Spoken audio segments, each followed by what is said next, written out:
una consulta. ¿Pueden ver ahí la presentación en modo de presentación o solo en modo de edición? En modo de edición. En En modo modo de de edición. edición, ingeniero. Va, ahorita la vamos a...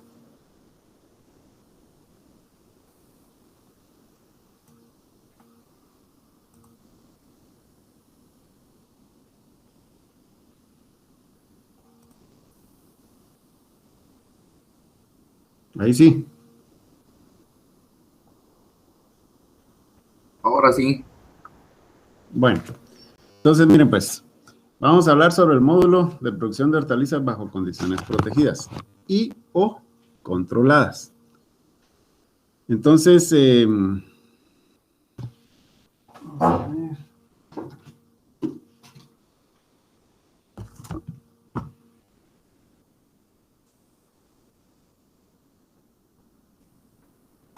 Pues a ver, ¿quiénes de ustedes han tenido experiencia o conocen o han visto algo sobre invernaderos, casas maya, macrotúneles, algo así?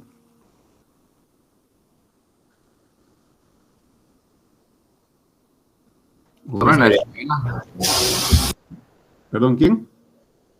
En la escuela, el año pasado, cuando estuve en el primer cuatrimestre, sí tuve la oportunidad de conocer invernadero. Ah, bueno, vos venís de receso. Sí, vengo de receso. Ah, ¿cuál es tu apellido, perdón? Es que no logro ver aquí en la pantalla. López Camey. López Camey. Ah, bueno, ¿y qué te recordás o qué aprendiste sobre eso? Tú hiciste, bueno, este módulo no creo que lo hayan hecho, ¿va? Porque si no, no lo estuvieras llevando ahorita. ¿Fueron a hacer algo ahí o simplemente los viste? Lo que recuerdo que fuimos a realizar una vez fue colocarle tutores a las plantas de tomate y algunas de chile también. Ah, ya. A desmalezar también algunas surcos que tenía maleza, a preparar surcos y la mayoría de cosas básicas que fuimos a hacer. ¿Eso fue en algún módulo o en qué fue? Sí, yo creo que sí, fue más que todo en el propedéutico, fue que nos llevaron ahí.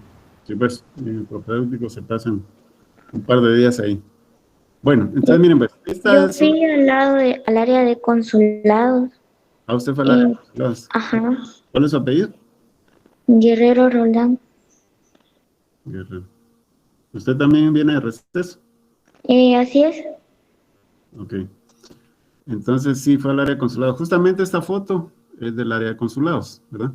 Ahí está. Este es lo que le llamamos, le decimos el invernadero 1. Es uno de los invernaderos más antiguos de la escuela. Entonces, miren, para condiciones protegidas hay varios tipos de estructura. Digamos, el primero de ellos sería el invernadero. Luego tendríamos las casas maya, los macrotúneles y los megatúneles. Y también están los microtúneles, ¿ya? Entonces, vamos a hablar rápidamente de ellos porque no vamos a profundizar demasiado, simplemente es para ir conociendo. Entonces, entre los invernaderos hay varios tipos de invernaderos, ¿sí? Digamos, así como estas imágenes. Vamos a poner aquí.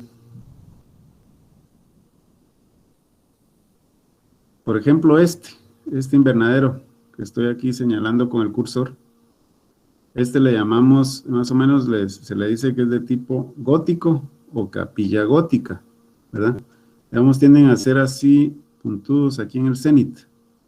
El cenit es la palabra decir lo más alto, ¿no?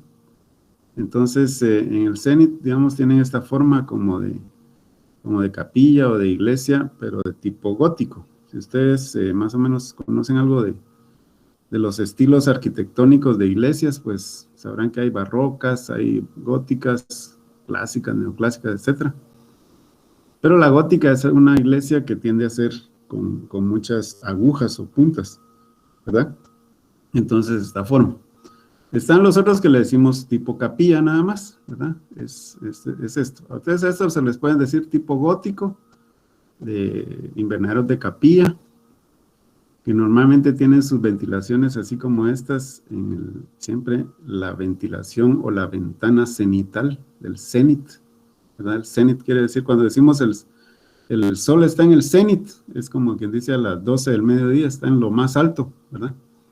Entonces, en la parte cenital se pueden abrir ventanas para ventilación del invernadero. Y están estos otros más o menos de esta forma, que le llamamos de capilla asimétrica o simplemente asimétricos, que son como estos que tiene aquí la escuela. Este tipo de invernaderos es el más utilizado en la región tropical, ¿ya? Entonces, o en latitudes tropicales. Es decir, están diseñados para lugares donde llueve mucho. Justamente para eso tiene esta forma, para que cuando llueva, pues se pueda drenar el agua hacia estos canales que están aquí al centro de cada nave. A cada una de estas secciones le llamamos nave, ¿verdad? Todo este conjunto de naves es un invernadero. Y aquí tenemos más o menos 1, 2, 3, 4, 5, 6, 8, 10 naves, ¿sí? Entonces, cada una de estas secciones se le llama nave. Entonces, ¿por qué es asimétrico? Porque esta sección, digamos la de la derecha, va hacia acá, mientras que la del otro lado no corresponde exactamente, ¿verdad? Sino que está un poco más elevada. Esto permite tener aquí una ventilación. Entonces, en los climas tropicales necesitamos una buena ventilación y un buen drenaje de agua, porque si no, al interior vamos a tener mucha humedad relativa. La humedad relativa es el agua, o el H2O, que está en forma gaseosa en el aire. Es decir, qué tanta concentración hay de H2O en el aire, ¿verdad? Entonces, normalmente, dentro de los invernaderos tiende a haber un poco más de humedad relativa. Y eso puede afectar el desarrollo de los cultivos. Entonces, para el área repito, para el trópico, para países como Guatemala, todos los que están en el área tropical, este es el tipo de invernaderos que se recomienda. Y es lo que ustedes van a ver casi en la generalidad de todos lados, este tipo de invernaderos, ¿verdad? Entonces, una pregunta para algunos de ustedes. ¿Dónde creen ustedes que se empezó a desarrollar? ¿Dónde se ha desarrollado más la tecnología de invernaderos? ¿En clima frío? ¿Cuál es su apellido? González. Sí, justamente en climas fríos, ¿verdad? ¿Y por qué en climas fríos?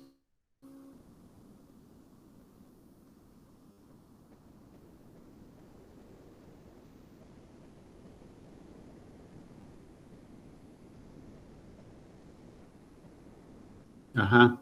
Digamos, aunque no sean del área de costa o de tierra caliente, en lugares muy fríos donde cae nieve, por ejemplo, toda Europa o el norte de América, pues cuando caen heladas, pues tienden a quemar los cultivos, ¿verdad?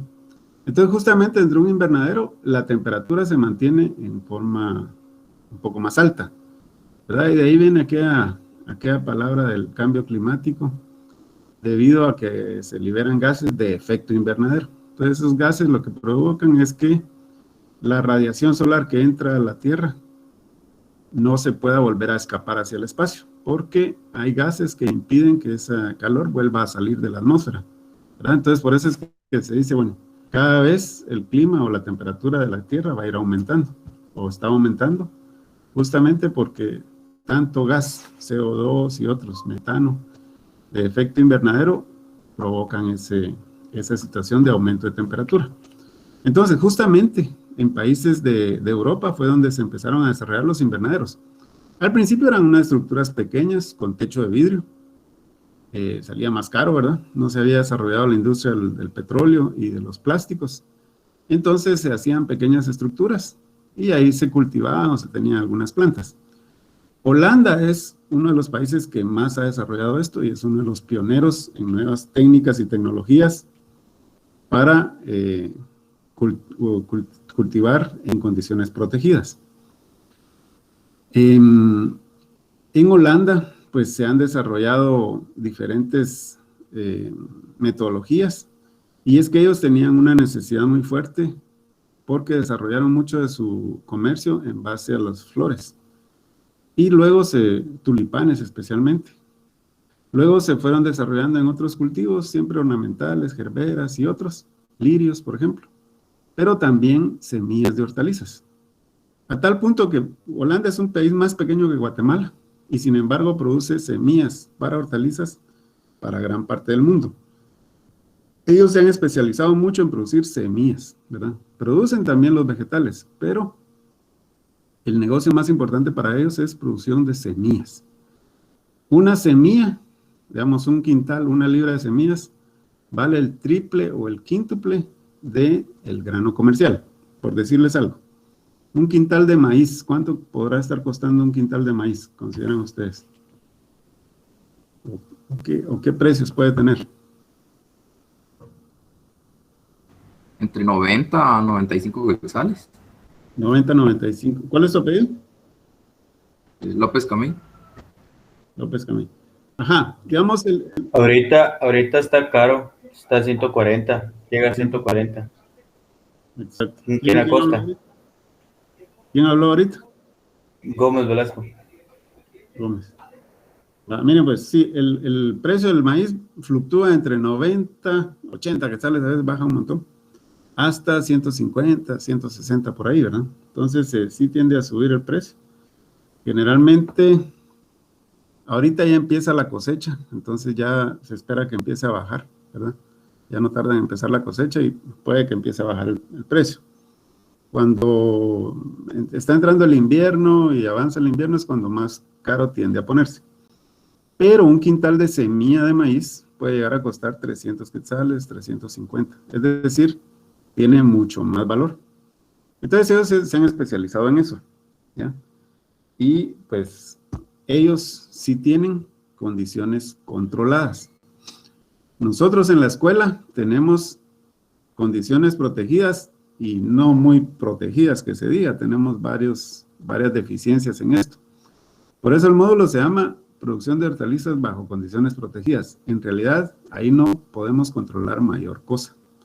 Nosotros deberíamos de poder controlar la humedad relativa, la temperatura, el agua de lluvia, la precipitación, sí la controlamos de alguna forma en los invernaderos, ¿verdad?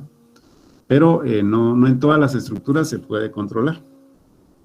Entonces, tenemos diferentes tipos de invernaderos. El que más se usa en Guatemala es el de tipo asimétrico o capilla asimétrica, ¿verdad? Tenemos, bueno, estas son otra imagen de invernaderos de asimétricos o capilla asimétrica, es lo que les mencionaba, ¿verdad? Esto no es asimétrico, no es simétrico, por eso es que se le da ese nombre. Y esta es la ventana cenital, el Zenit, ¿verdad? Así como un equipo de fútbol de Rusia, el Zenit San Petersburgo. Entonces, esta es la parte de arriba del invernadero. Esto es, les repito, es lo que más se usa aquí en Guatemala. Es más o menos de esta forma, ¿verdad? Con sus diferentes pilares. Y tenemos normalmente una altura hasta el cenit de unos 5 a 6 metros. Puede ser un poco más también, ¿verdad? Y la altura del canal más o menos va de unos 3 metros. 4 metros de repente, ¿verdad? Esa es la altura a los canales de drenaje. Entonces, un invernadero es una estructura relativamente alta. Podemos cultivar ahí con bastante comodidad diferentes cultivos. Y ese es el que usamos principalmente en Guatemala. Entonces, esta es otra foto de un invernadero de la escuela, el invernadero 1, ¿verdad? Ahí tenemos unas naves. Pero también tenemos casa maya. Esta es una casa maya que está en la escuela, cerca del área de hortalizas. Entonces, todos los que fueron a hacer propedéutico, tal vez pasaron por ahí, la vieron, tal vez se recordarán. Está ahí cerca del área de flores. A ver, ¿cuál es la principal diferencia entre un invernadero y una casa maya? ¿Cuál piensan ustedes que podría ser?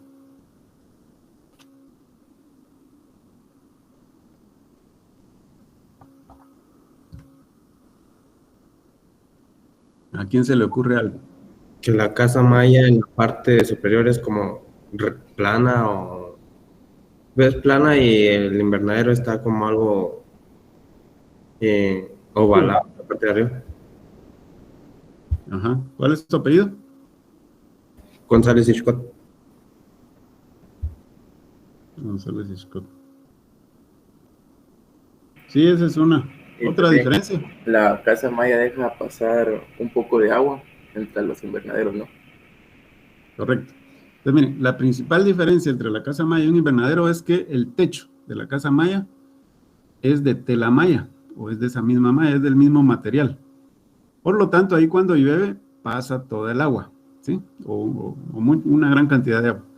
Mientras que el invernadero, como decía el compañero González Scott, también es, ¿cómo se llama? Tiene, aparte de tener el techo, como que dice, plano, ¿verdad? Y es que no tendría sentido darle forma curva, porque de todos modos el agua pasa ahí como que sin nada. Entonces, el invernadero, el techo es de plástico, ¿verdad? Antes eran de vidrio, pero eso es demasiado caro. Cuando se desarrolló la tecnología de los plásticos, entonces ya se pudieron hacer invernaderos en grandes extensiones. Y entonces, en un invernadero sí se evita que entre agua durante el invierno, ¿verdad? Durante la época de lluvia. Entonces, digamos, ahí sí tenemos cierto control de la precipitación. Y le podemos dar a los cultivos el agua que necesitan nada más.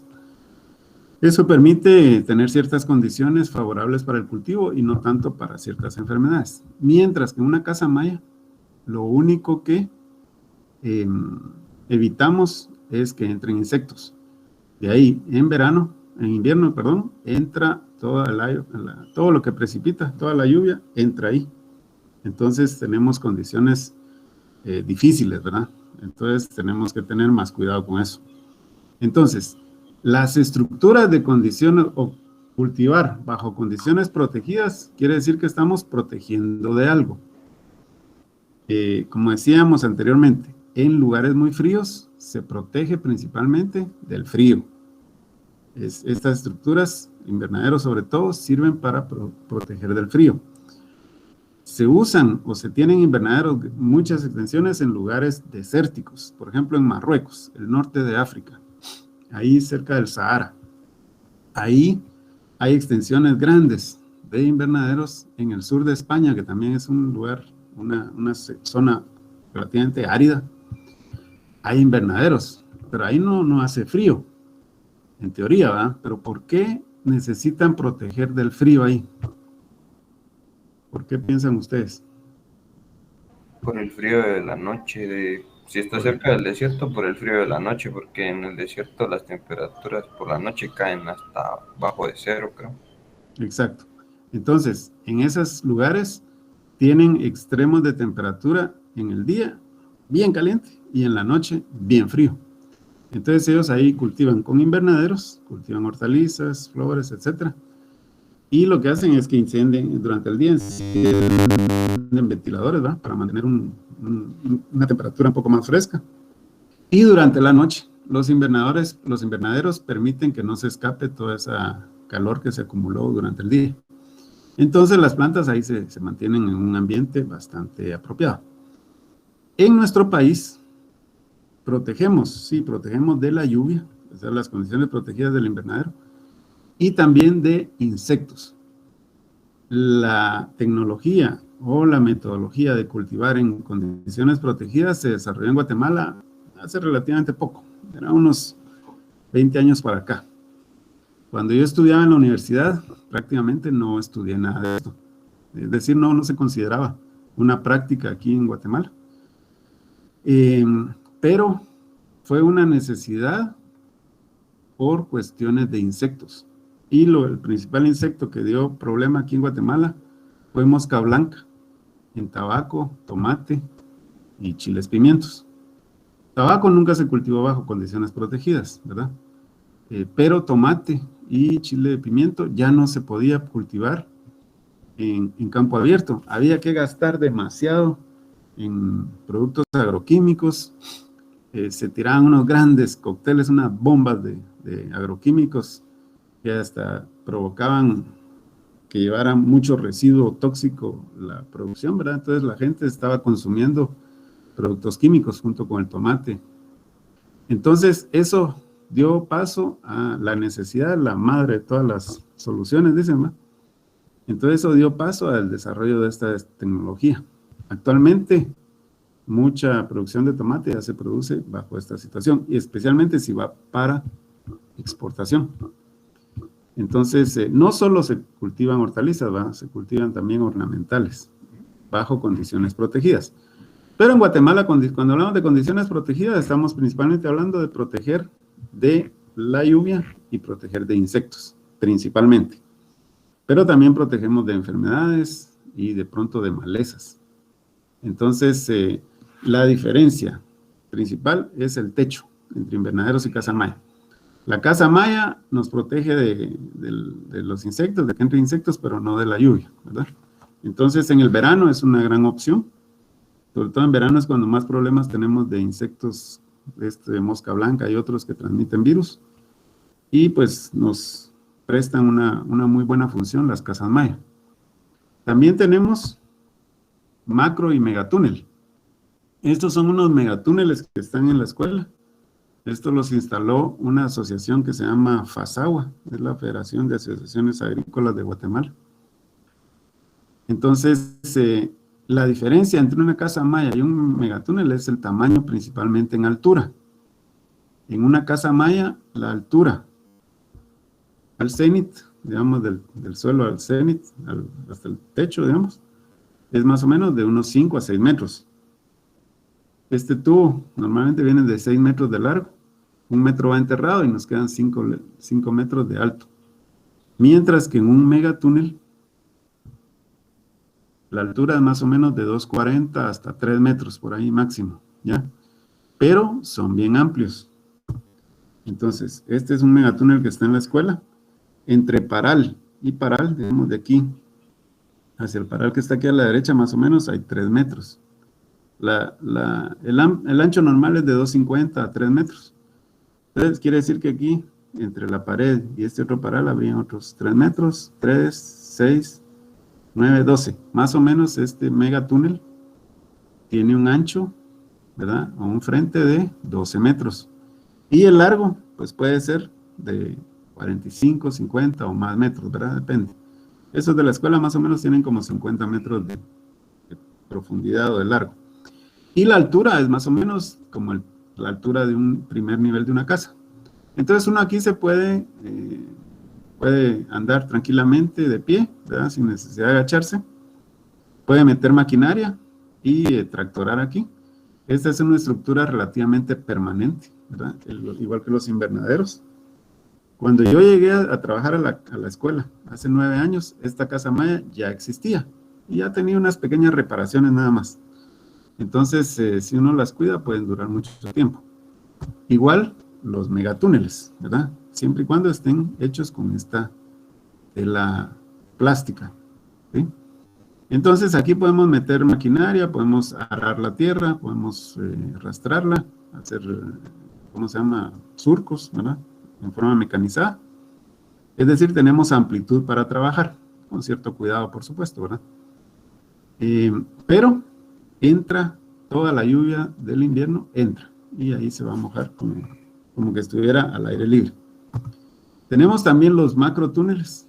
Estas se usa una tela anti-insectos que se denomina comúnmente agribón o agril.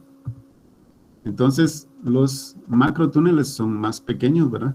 Normalmente tienen este tamaño, más o menos un ancho de unos 4 metros o 4 o 5 metros. Se ponen estructuras de metal, tubos así curvos, y sobre ellas va una tela. Se puede usar la misma tela que se usa para una casa maya o un megatúnel, pero también se usa esa tela plástica, tela anti-insectos que se llama agribón o agril.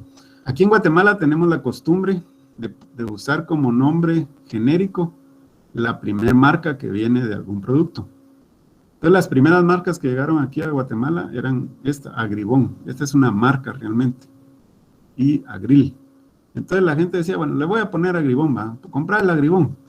Entonces, como cuando uno dice FAB, el FAB es una marca de un detergente, pero la gente se acostumbró a decirle FAB a todos los detergentes.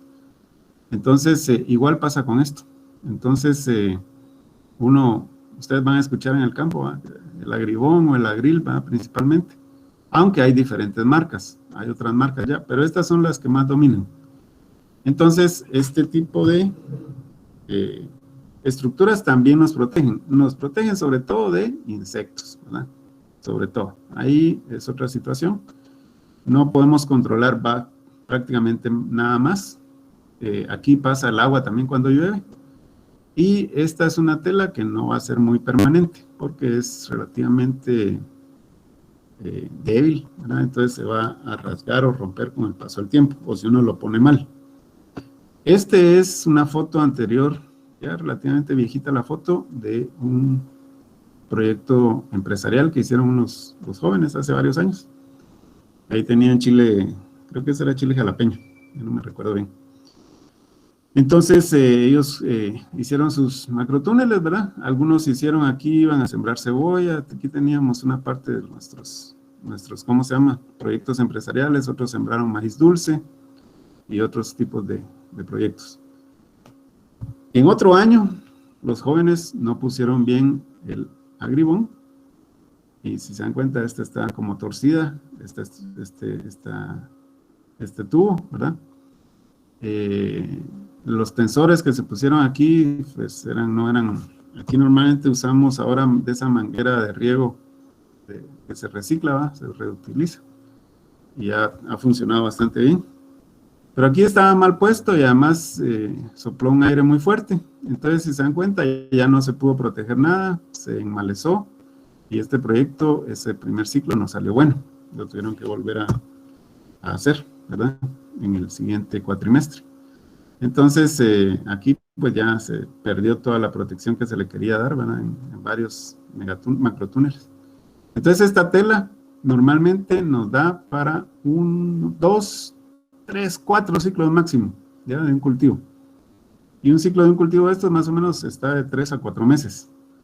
Entonces quiere decir que podríamos nos podría durar con mucha suerte 2 años esta tela, pero es muy difícil. Normalmente 1 año, unos 3 ciclos sacamos, ¿verdad? Si tenemos la suerte que no sople mucho aire. De ahí normalmente pues hay que volver a cambiar e invertir en eso. Es mucho más barato que una tela de Casamaya, por supuesto, ¿verdad? En la escuela después de estas experiencias, preferíamos usar tela de Casamaya aquí para los macrotúneles, y nos prestaban ahí en la escuela muchas veces, ¿verdad? Entonces ya nos evitábamos este problema de tener estas pérdidas. ¿Alguna duda hasta aquí, jóvenes? No, ingeniero, por favor. No, ingeniero. Ok. No dije. Bueno, entonces tenemos como estructuras para condiciones protegidas: invernaderos, casas mayas, megatúneles y macrotúneles. El microtúnel es básicamente un túnel como este, ¿verdad? Solo que solo va a cubrir normalmente 1 o 2 surcos, y se usa para una primera fase de un cultivo. Por ejemplo, si sembramos frijol ejotero y queremos protegerlo, el microtúnel solo nos va a cubrir este túnel, digamos, este surco durante los primeros 30, 35 días, y luego hay que quitarlo para que la planta siga creciendo. Es decir, solo le vamos a dar protección por unos días en que la plantita está más susceptible, y la protegemos de insectos durante ese tiempo, para que ella se desarrolle, y luego cuando ya le quitamos el microtúnel, pues ya los insectos ya no le van a afectar tanto, supuestamente, ¿verdad? Pero en un macrotúnel normalmente podemos meter solo 2 surcos a doble hilera, ¿verdad? Como en este caso. Entonces, mientras que en una casa maya, un megatúnel o un invernadero podemos trabajar en forma más amplia. Aquí generalmente uno se tiene que agachar un poquito, ¿verdad? Para caminar, para trabajar. Ya cuesta meter maquinaria, que todas las labores se van a hacer en forma manual prácticamente. O uno mete la maquinaria antes de poner el macrotúnel, ¿verdad? Bueno, entonces continuemos con esto. ¿Qué cultivos, qué hortalizas se cultivan principalmente bajo condiciones protegidas en Guatemala? ¿Quién nos puede dar una idea? Tomate. Tomate, tomate, Tomate, chile, chile, pimiento, el pepino también. Pepino. Ajá, principalmente vamos a cultivar tomate aquí en Guatemala. En cuanto a hortalizas, lo que más se produce bajo condiciones protegidas son tomate, pepino y los capsicum, los chiles, ¿verdad? Principalmente chile, pimiento y pimentón, y algún otro tipo de chile por ahí, pero el jalapeño también se puede meter bajo condiciones protegidas, aunque la gente consideran ese tipo de chile más bronco, por lo tanto, como más resistente, lo cultivan afuera, ¿verdad? Pero también lo podemos producir en condiciones protegidas. El pepino se ha vuelto muy susceptible a mosca blanca y a otros insectos, entonces cada vez se tiende a producir más en invernadero, al igual que el tomate, ¿verdad? El tomate tanto para producción nacional como para exportación. La tendencia es a eso, ¿verdad? En un principio empezó a tener problemas de mosca blanca. Los agricultores lo que empezaron es a tratar de escaparse de la mosca blanca yéndose a lugares más altos.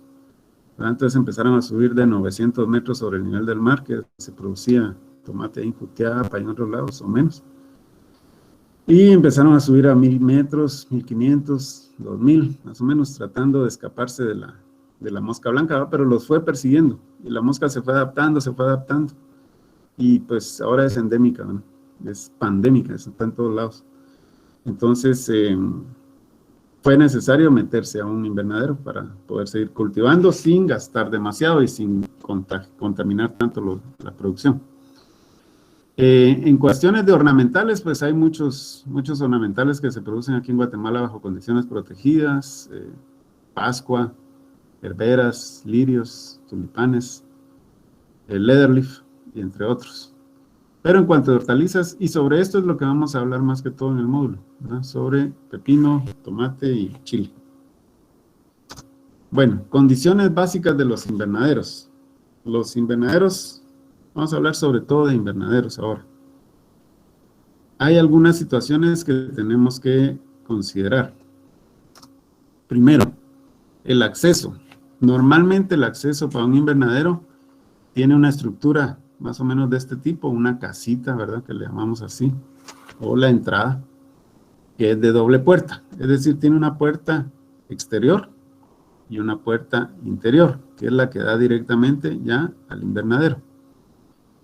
Normalmente aquí tiene un techo que puede ser así como este, es de un sarán negro, ¿verdad? Pero podría ser de la misma tela con que está hecho la pared del invernadero. Normalmente las paredes del invernadero están hechas de tela, igual que la casa maya, y lo único es el techo que está hecho de plástico. Entonces, normalmente debe tener doble puerta. Cuando uno abre esta puerta exterior, la interna debe estar cerrada, ¿verdad? Uno entra, vuelve a cerrar esta puerta y hasta ese momento puede abrir la puerta interna. Generalmente, los invernaderos tienen una conexión eléctrica y tienen un contacto. Cuando uno abre esta primera puerta externa, se activa un ventilador. Y la función es crear una corriente de aire que le haga un poco más difícil a los insectos ingresar, ¿verdad? Digamos, ahí uno abre aquí y se conecta el ventilador y tira una cortina de aire, pues le va a ser un poquito más difícil a un insecto que lo venga siguiendo a uno, ¿verdad? Entrar ahí. Entonces, la idea es formar una cortina de aire. Cuando uno vuelve a cerrar la puerta, se desactiva el ventilador.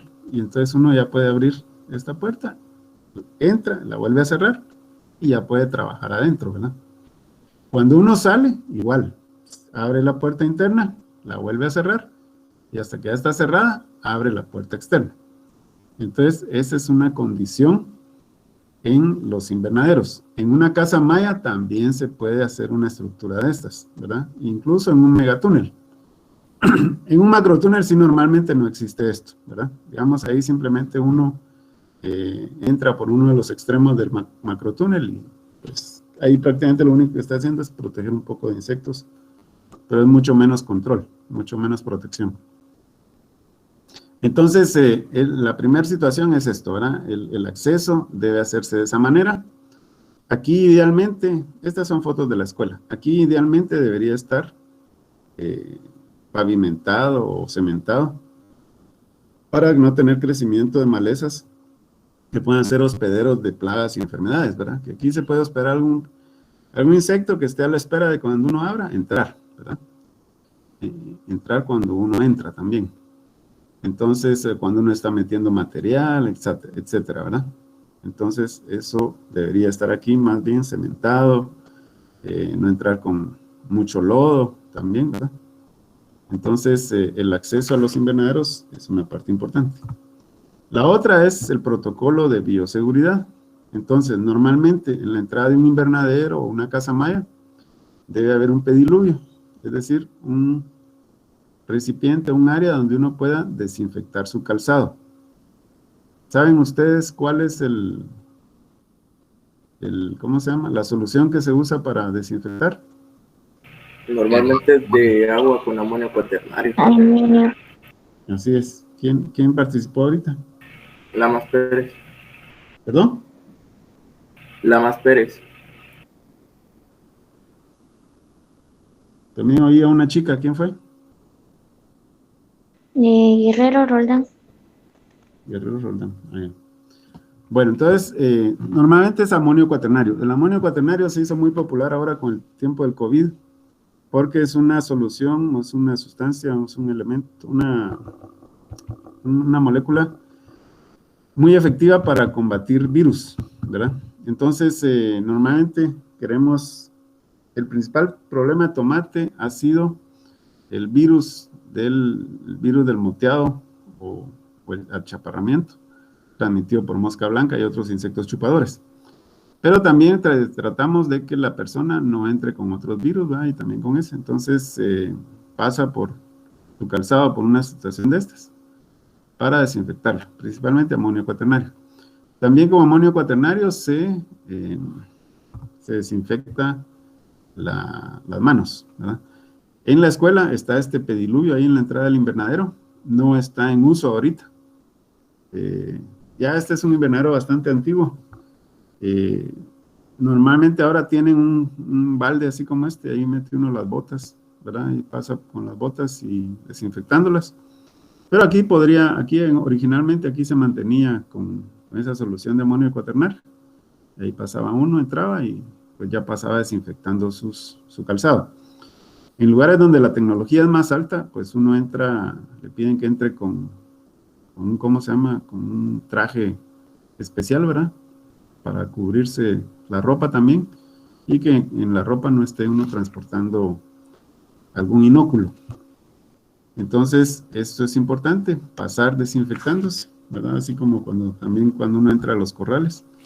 Los lavamanos también, ¿verdad? Ahí se pueden implementar lavamanos o simplemente un recipiente similar a este de las botas, ¿verdad? Para poner que estén en el lavamanos.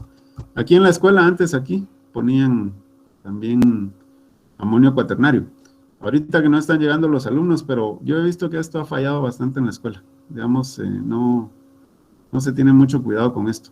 Por eso les digo, en la escuela no tenemos condiciones controladas. Ahí lo que tenemos un poquito, las condiciones mínimas de protegidas. Pero nos falta bastante desarrollar esto. Entonces, aquí normalmente se pone un recipiente también con amonio cuaternario, donde uno sumerge las manos y se las desinfecta, ¿verdad? Puede también poner ahí una tijera de podar o una navaja para ir desinfectando también, ¿verdad? Entonces esto también es parte importante cuando uno entra a un invernadero o a una casa maya, es desinfectarse el calzado y las manos, por lo menos, ¿verdad? Idealmente debería entrar uno con más protección. Otra cosa importante es tener cuidado de que no hayan agujeros. Aquí hay que remendarlos. Esta también es una foto de invernadero de la escuela. Pues hay defectos, ¿verdad? Hay deficiencias. Esto hay que irlo reparando, ya sea que se cambie todo este lienzo o remendar esta parte. A veces uno encuentra hasta pájaros ahí adentro cuando uno va al invernadero. Ahí se meten los anates a hacer un poco de control biológico, dicen, a comerse algunos gusanos. Pero eso no debe ser así, ¿verdad? Aquí debe estar bien protegido, bien sellado, para que no entren insectos ni y nada más. Ahí en la escuela tenemos de todo.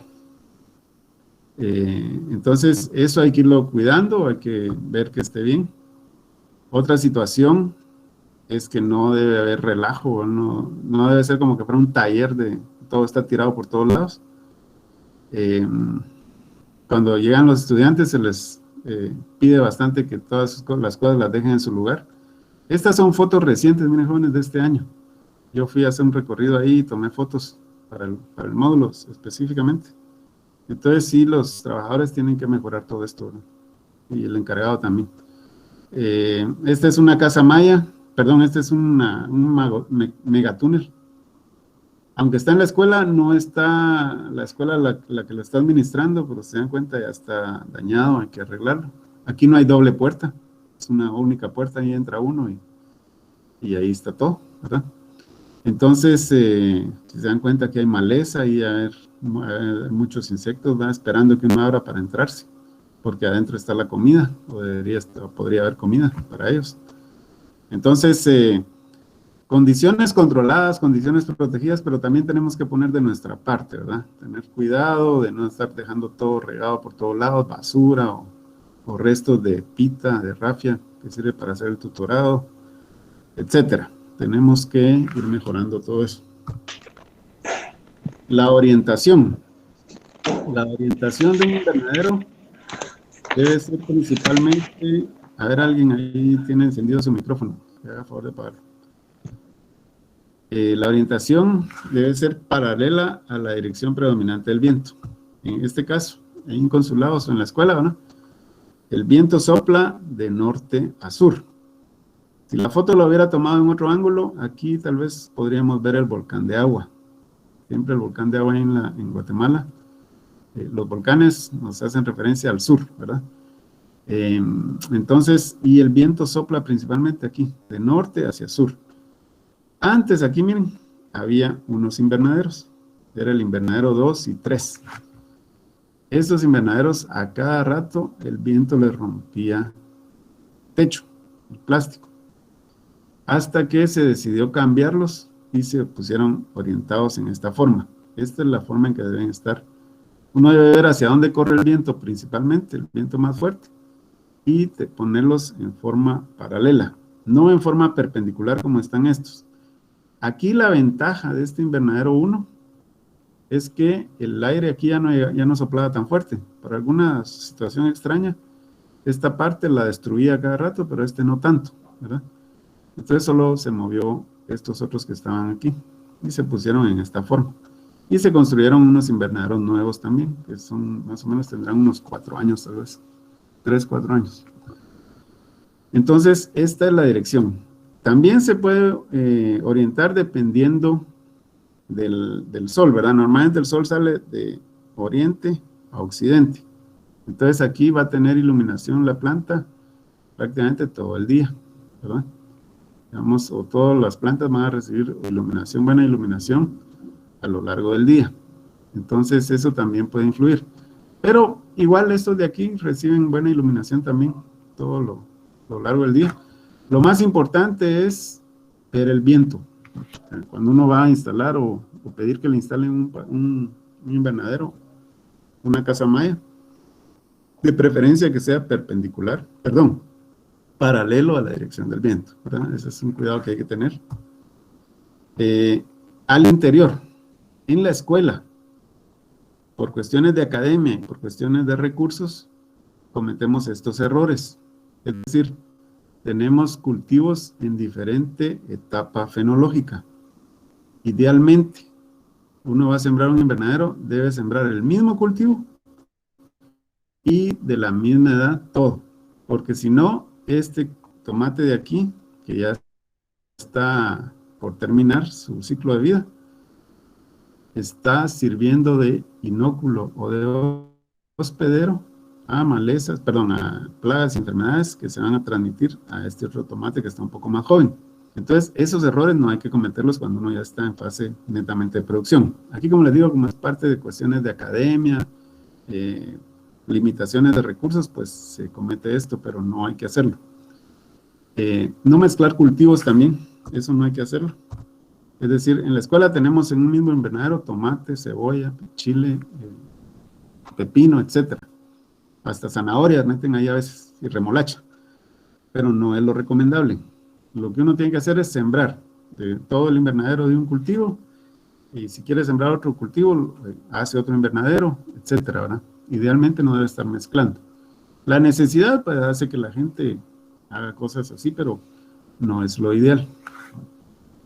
Este es el caso de un megatúnel. Miren, como les digo, en invierno, por ejemplo esto. Esta foto fue tomada ahorita en invierno. Yo la tomé hace como un mes. Y si se dan cuenta, el suelo está seco, ¿verdad? Igual que esta. El suelo está seco, porque es un invernadero. Entonces la lluvia no moja el suelo ahí.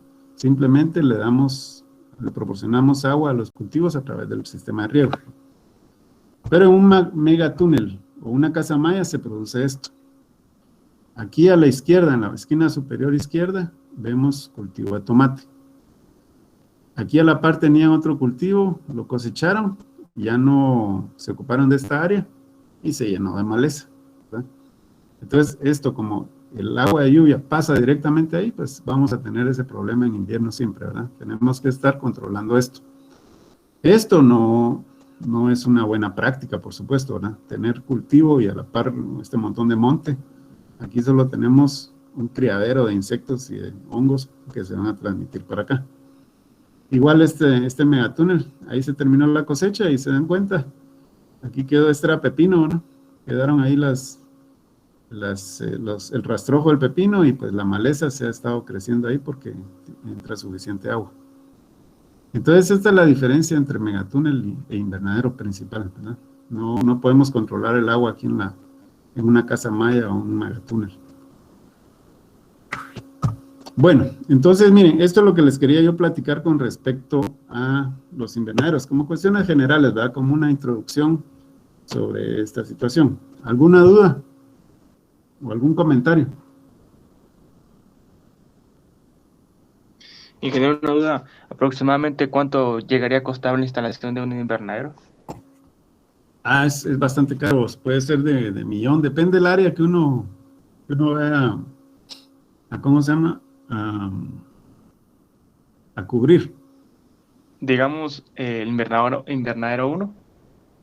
El invernadero 1, no tengo el dato, pero mira, pues, hay un proyecto ahorita que se está, en la escuela quieren hacer unos invernaderos de alta tecnología. Es decir, hacer invernaderos así. Si ustedes entran a internet y van a YouTube y buscan videos de invernaderos, van a ver unas bellezas, ¿no? Algo así, digamos, de alta tecnología, con protocolos muy buenos de control de ingreso y bioseguridad. Pero decía el asesor que para que eso sea rentable, debe hacerse de cierto tamaño mínimo. Y entonces, y de preferencia cultivar algo que se pueda exportar. Entonces decía, debería de ser más o menos de unas 3 hectáreas. Y es 3 hectáreas, estamos hablando de 30,000 metros cuadrados, ¿verdad? Y más o menos eso debería ser, puede tener un costo de unos 15 millones de quetzales, ¿ya? Más o menos, lo que no me recuerdo. Entonces ahí podríamos dividir por metro cuadrado cuánto saldría, ¿va? Solo que como te estoy diciendo aquí es con mucha tecnología. Ahora uno puede hacer en un poco más artesanal un invernadero y hacerlo un poco más sencillo, ¿verdad? Y puede tener unas buenas condiciones ahí, siempre y cuando uno se preocupe por mantener todo ordenado, limpio y entrar siempre primero, tienen que entrar con ropa limpia siempre a un invernadero, ¿verdad? No pueden andar repitiendo ropa del día anterior, ¿verdad? No hay que pasarse de un invernadero a otro durante ese día. Uno llega a un invernadero, trabaja ahí todo lo que tiene que trabajar y al otro día va al otro invernadero si fuera necesario. Entonces, entrar con ropa limpia, botas de hule o calzado, pasar por la desinfección y desinfectar las herramientas también, ¿verdad? Entonces, más o menos, voy a ver si te logro averiguar algo, cuánto puede costar un invernadero, más o menos, pero sí sale relativamente caro. ¿Alguna otra duda?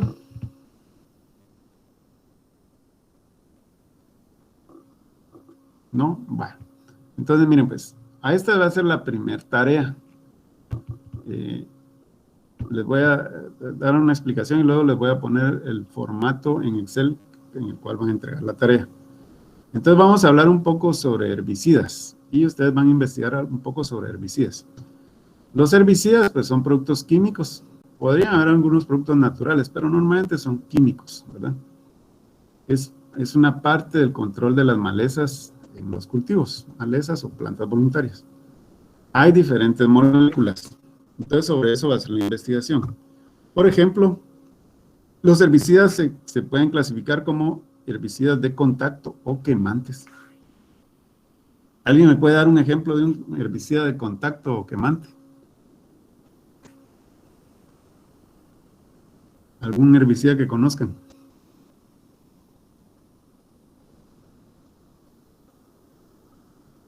¿No? Bueno, por ejemplo, el paraquat. Este es el nombre químico. Y los nombres comerciales, Gramoxone, Ráfaga y otros, ¿ya? Entonces, el paraquat es un insecticida, es un herbicida que sirve para control de malezas y se dice que es de contacto porque al entrar en contacto con la hoja o con el tejido verde, pues lo quema. Produce un efecto de que como que estuviéramos quemando la planta, ¿verdad? La seca, sobre todo las hojas. Tenemos también herbicidas sistémicos. ¿Alguien conoce algún herbicida sistémico? ¿O qué es un herbicida sistémico?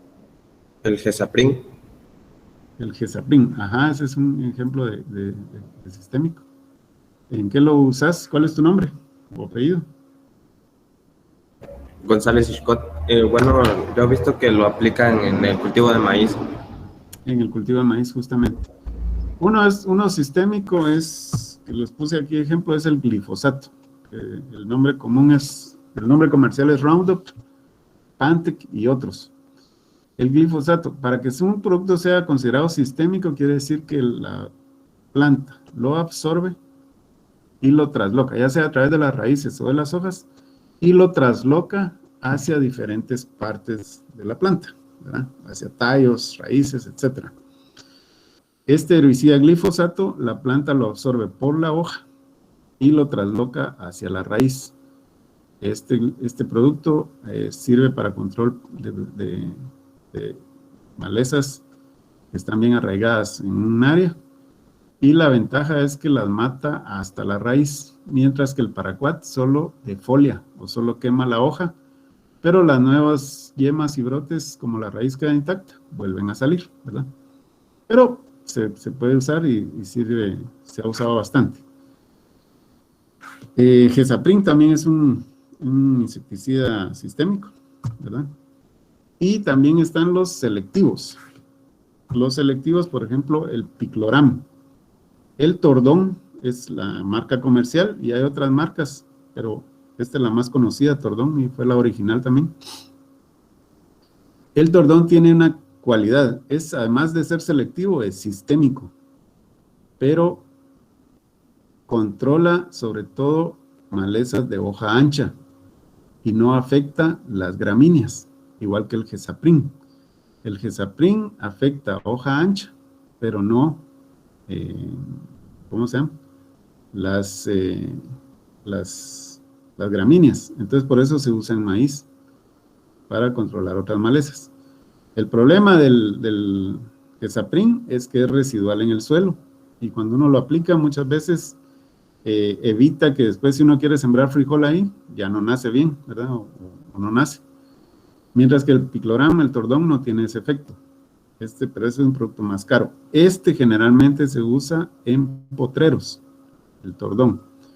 Ahora, en invernaderos, ahí en la escuela se usa bastante paraquat, Gramoxone, antes de sembrar, ¿verdad? Se usa porque este amplio espectro. Y a veces también se usa el glifosato, ¿verdad? El glifosato es un producto que ha tenido mucha controversia, porque se usó en la guerra antidrogas y en la guerra de Vietnam para defoliar árboles, defoliar arbustos y todo. y entonces hizo un gran daño ambiental. Entonces, además se considera que produce otros efectos, ¿verdad? Entonces, a veces dicen que es cancerígeno también. Glifosato, aquí tengo un error, lo voy a corregir ahorita que se los envíe a ustedes a la presentación. Glifosato es con F, glifosato. Bueno, entonces, esto solo es para un ejemplo. Yo quiero que ustedes hagan una investigación sobre herbicidas y ahorita les voy a presentar el formato. ¿Alguna duda hasta aquí, jóvenes? No, ingeniero. No, ingeniero. Bueno, ya vamos a terminar. Como les digo, más o menos nos vamos a tardar, ¿cómo se llama? Nos vamos a ir tardando en la clase una hora y media más o menos, ¿verdad? Cada día. Bueno, vamos a ver. Le voy a hacer algunas preguntas yo a los que no han participado mucho. Dafne García. Está presente, ¿verdad? Sí, Inge. Buenos días. Buenos días.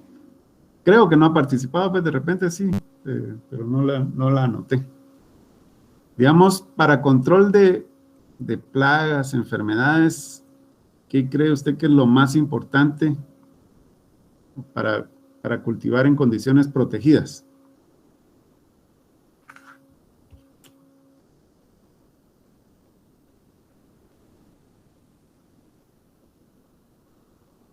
¿Qué es lo que uno tiene que hacer? Lo primero que uno tiene que hacer para controlar plagas, enfermedades, cuando uno trabaja con condiciones protegidas,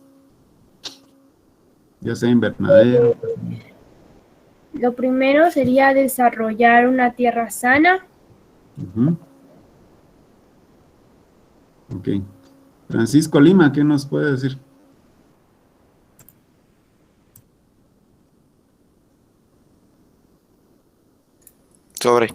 Sobre aspectos a tomar en cuenta para ¿Qué sería llevar un buen cultivo. Lo más importante o lo primero que uno debería hacer para control de plagas y enfermedades en cultivos bajo condiciones protegidas?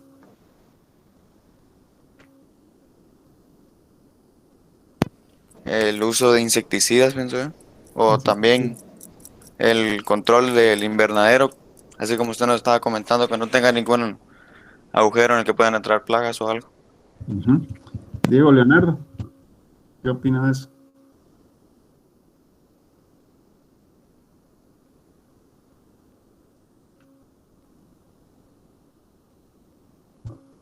¿Estás ahí, Diego?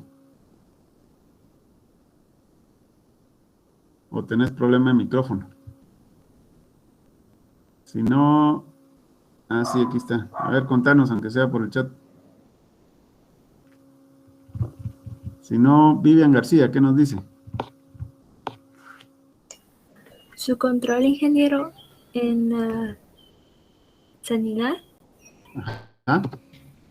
Sí, como, por ejemplo, mencionaba usted de que hay que desinfectar nuestros zapatos y manos, al menos, para poder entrar al cultivo y que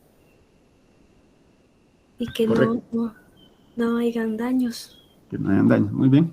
Miren, justamente, lo primero y lo más importante, si uno tiene condiciones protegidas, es decir, si uno invirtió en eso, ¿verdad? Uno gastó en producir eso, o en instalar eso, es no dejar entrar la maleza, ni la enfermedad, ni la plaga. Digamos, eso es lo primero, lo que uno tiene que preocuparse, porque esa inversión es sobre todo para eso, aquí en Guatemala, ¿verdad? Como dice Leonardo, que se sigan los protocolos.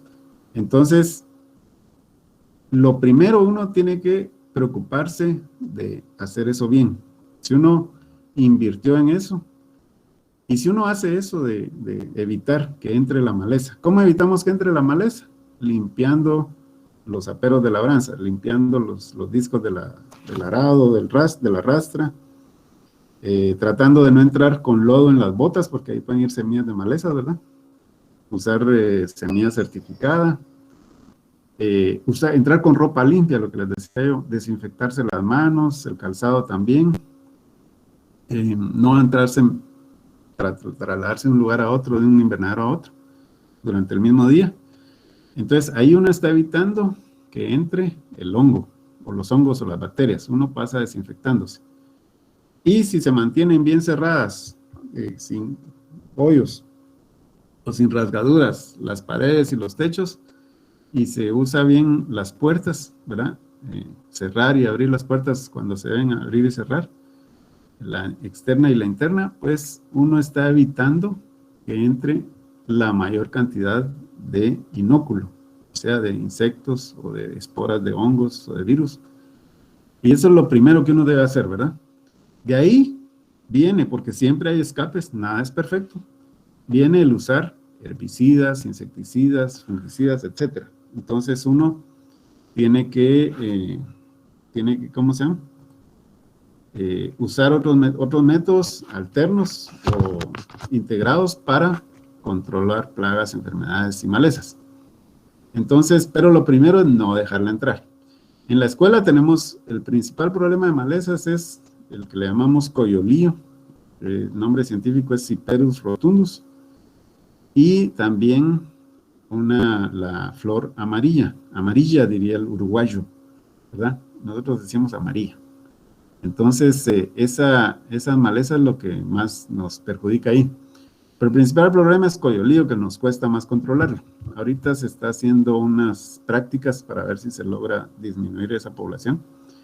Y el coyolío simplemente se regó a través de los arados y rastras. Ahí iban restos o estructuras del coyolío que prácticamente las fuimos regando en toda la escuela, ¿verdad?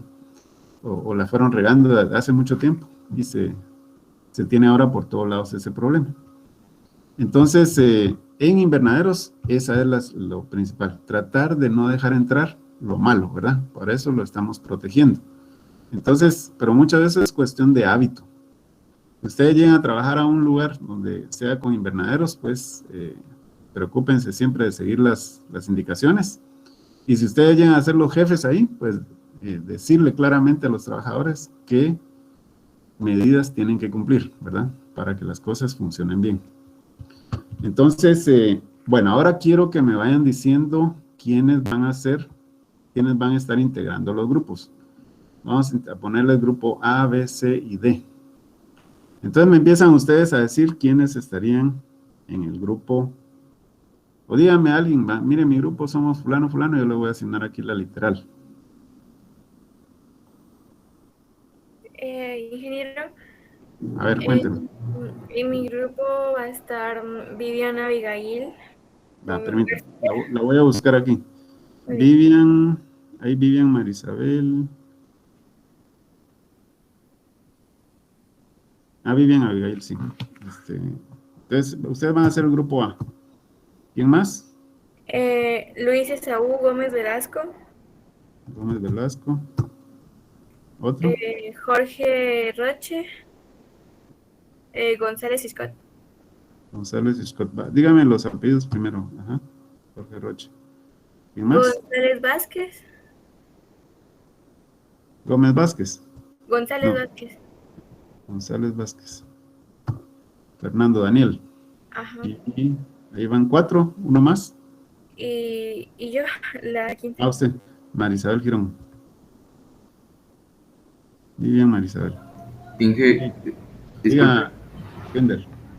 Sí, yo tengo un inconveniente, disculpe. Ajá, ¿cuál? Fíjese que yo por parte de coordinación había recibido una carta en la que especifica que yo tengo ganado este módulo. Como yo soy recesado. Ajá, yo soy recesado. Si gusta le paso el documento, el listado. También está la compañera García Godoy Fátima. Ambos nos habíamos recesado y aparecemos ahí en ese listado. Ya ganaron. Bueno, no me lo han pasado, pero perfecto. Si ustedes quieren asistir, bienvenidos. Si no, pues no hay problema. Ya tienen ganado el curso y ya se pueden retirar, ¿va? Entonces, está bien, gracias. Quedarían otros grupos con menos estudiantes. Bueno, síganme diciendo a ver qué otro grupo. Nosotros se encuentra Ishimsu. Entonces ustedes serían grupo B. Ismatul Jiménez. El Matul sería José Andrés, el Matul, ¿sí? Gutiérrez Mejía. Helen. Sí. Dafne García. García, Dafne Maite. Y yo. Guerrero Roldán. Guerrero. Geraldi Noemí. B, muy bien. Ahí hay 5, ¿eh? Así es, ingeniero. Muy bien. ¿Otro grupo?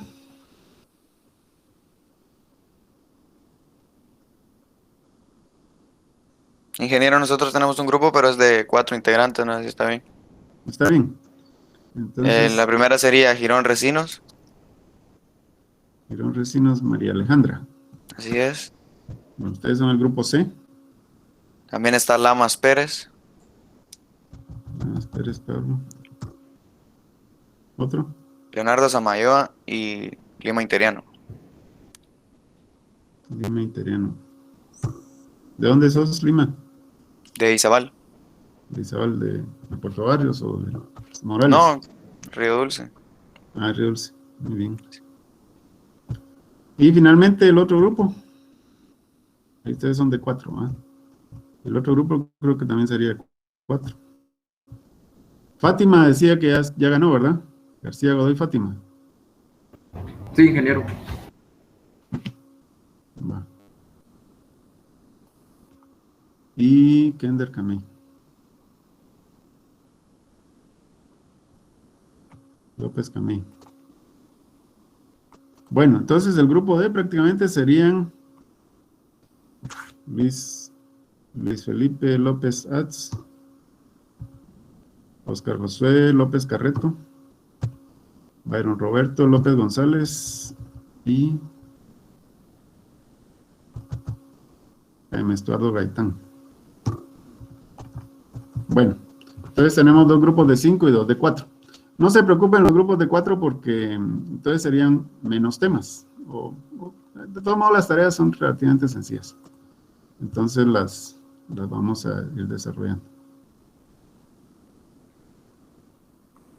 Entonces les voy a mostrar ahorita el formato en el cual van a hacer la tarea.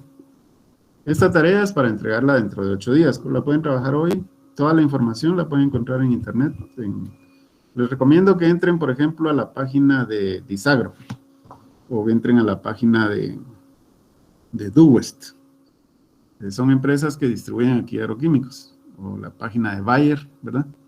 Y ahí pueden encontrar diferentes informaciones. Entonces les voy ahora a compartir otra vez.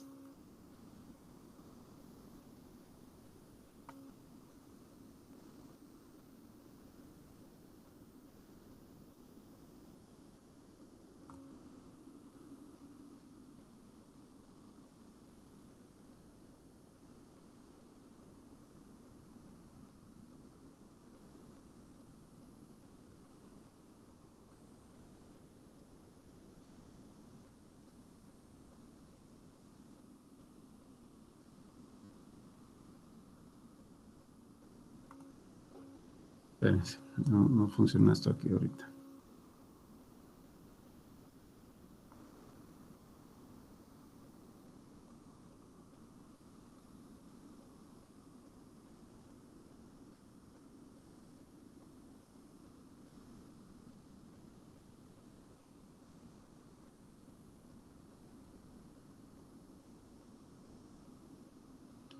Bueno, entonces miren pues, este es el formato que yo les voy a trasladar.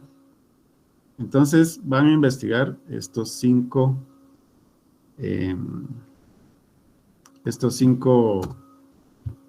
herbicidas. Entonces, y así en esta forma, en esta matriz. En las próximas tareas yo les voy a pedir que investiguen sobre fungicidas, insecticidas también, y vamos a usar la misma matriz. Entonces, por ejemplo, este es un herbicida, paraquat. Primero quiero que investiguen, que me digan si es de contacto, sistémico o selectivo. Puede que sea sistémico y selectivo, ¿verdad? Que reúna ambos casos. O que sea de contacto y selectivo también. Normalmente no se da eso, pero podría ser. Y luego que me digan si es preemergente o postemergente. Entonces, investigan, ¿verdad? Y ustedes entran ahí, ponen paraquat, y entonces les va a salir en internet las características del paraquat. Me ponen ahí qué tipo de malezas controlan, si hoja ancha, gramínea, o es de amplio espectro, es decir, controlan las dos, o afectan a los dos tipos de plantas, gramíneas y hoja ancha.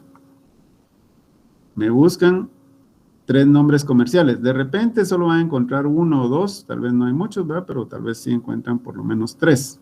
Entonces me ponen gramoxone, y aquí le estoy dando 1, ¿verdad? Gramoxone. Luego, dosis por área, es decir, por hectárea o por manzana, cuántos litros o kilogramos o gramos o centímetros cúbicos se usan por hectárea o por manzana. No importa cuál de los dos. Por ejemplo, me ponen gramoxone. Me pueden poner, por ejemplo, 2 litros por manzana. Por manzana. Pues ahí no es necesario que ya me lo pongan por hectárea. O sea, a veces van a encontrar por hectárea, a veces lo van a encontrar por manzana. Y la dosis por bomba de 20 litros. Es decir, cuánto le tendríamos que agregar a una bomba de 20 litros si quisiéramos aplicar este herbicida. Entonces puede ser 2 copas o 50 cc o 100 cc por bomba, ¿ya? Entonces, por ejemplo, me ponen 50 cc, centímetros cúbicos, ¿verdad? Ya sabemos, aquí estoy pidiendo por 20 litros, ¿ya? ¿Alguna observación o recomendación especial? Por ejemplo, gramoxone es altamente tóxico para seres humanos. Es tanto así que mucha gente o algunas personas lo han usado para suicidarse. Y eso que tiene un olor bien fuerte que es vomitivo, pero es bien peligroso, ¿verdad? Entonces, van a buscar sobre paraquat. Entonces, como son 4 o 5, pues a alguno de ustedes le va a tocar uno extra en los grupos de 4. Entonces, paraquat, glifosato, atracina, diurón y picloram. Entonces, aquí ya les puse un nombre común de cada uno de ellos. Entonces, solamente eso, miren, jóvenes. Aquí altamente tóxico para humanos puede ser para las 3 marcas, porque es el mismo ingrediente activo. Pero de repente hay alguna marca que tenga alguna cuestión especial, lo pueden poner por cada marca, alguna observación. Si no, simplemente lo ponen como una observación para todas las marcas o para este grupo químico, o para este producto químico, ¿sí? Entonces, recapitulando, lo primero me dicen qué tipo de herbicida es, si es de contacto, sistémico, selectivo, o si reúne 2 características de estas. Y luego si es preemergente o postemergente, o bien podría ser ambos, ¿sí? Entonces ustedes lo indican ahí. Entonces empiezan paraquat, qué tipo de malezas controla, nombre comercial, la dosis por área, dosis por 20 litros o por bomba, y alguna observación que ustedes quieran anotar sobre este herbicida. Y así para los otros 4, ¿verdad? Entonces se lo pueden dividir uno por grupo, por cada persona. Reúnen esto y cada uno de ustedes, aunque sea con la misma, todos le van a poner la misma carátula, ahí va a incluir el nombre de las 5 personas. Todos lo suben a Moodle. Es decir, no vayan a dejar que solo un compañero del grupo lo suba, sino que todos lo suben cada uno, porque sobre eso yo voy a ir poniéndole nota, ¿verdad? Aunque sea la misma nota en grupo, pero yo necesito que esto esté en cada uno, y cada uno de ustedes tenga la constancia de que subió la tarea. ¿Me expliqué bien en eso o hay dudas? ¿No? Va. Entonces, miren, la tarea está sencillita. Esta la pueden ahorita, si no tienen mucho que hacer, la trabajan. Yo de todos modos les voy a dar hasta el otro día de clase, hasta las 12 menos 5 de la noche para entregar esta tarea, ¿verdad? Es decir, ustedes tenemos clase con ustedes otra vez el otro martes por la tarde, ¿verdad? Entonces, todavía ese día lo pueden entregar a las 12 menos 5 de la noche. Ahorita que terminemos, yo voy a subir la tarea a Moodle y ustedes ya la pueden empezar a trabajar, la pueden enviar desde hoy, mañana, depende cómo esté su tiempo, ¿verdad? Sí. Ah, sí, si quieren lo ponen aquí, ¿ven? Aquí en una celda, ¿va? Sí, sin necesidad de hacer, ¿cómo se llama? Sin necesidad de hacer carátula. Ahí o abajo. Lo que sí les voy a pedir es que esto lo pasen, lo van a hacer en este formato de Excel, pero luego lo van a pasar a PDF y lo suben como PDF, ¿ya? Yo en la tarea le voy a especificar que solo lo puedan subir como formato PDF. Entonces lo trasladan. Este mismo, en el futuro, si ustedes quieren ir agregando aquí otros herbicidas, digamos, es una forma fácil de tenerlo ahí como un recordatorio, como un chivito más adelante, ¿va? Para ver qué tipo de herbicidas. Conforme uno los va usando, se le va quedando y ya no necesita estas ayudas, ¿no? Digamos, conforme uno lo va haciendo en forma práctica, ya en el trabajo. Entonces ya no necesita, pero para que se les vaya quedando, esta es una buena herramienta. Entonces uno va teniendo aquí algunas cosas ahí y ya las va guardando. Y entonces, quiero que lo tengan todos, ¿verdad? Lo juntan y lo sube cada uno justamente para que les vaya quedando. Más adelante en otra sesión les voy a dejar un poco sobre insecticidas, fungicidas, ¿verdad?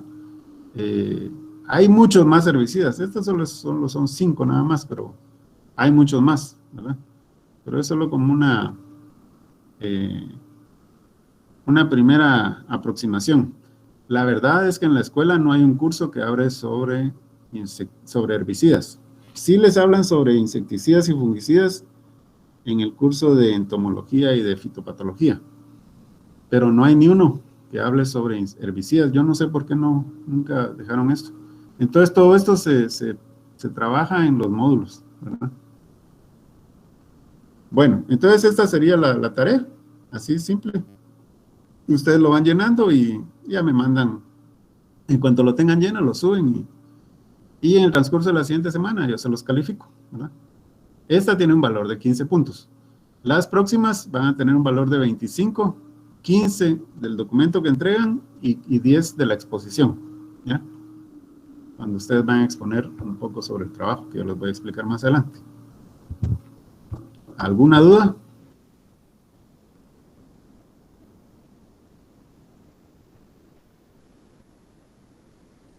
Muy bien. Bueno, entonces ahí estamos, jóvenes, y nos vemos el próximo martes. Pasen feliz día, buen provecho para los que no han desayunado y para los que ya también. Y nos vemos, primero Dios, ¿verdad? ¿Alguno de ustedes ya se enfermó de COVID?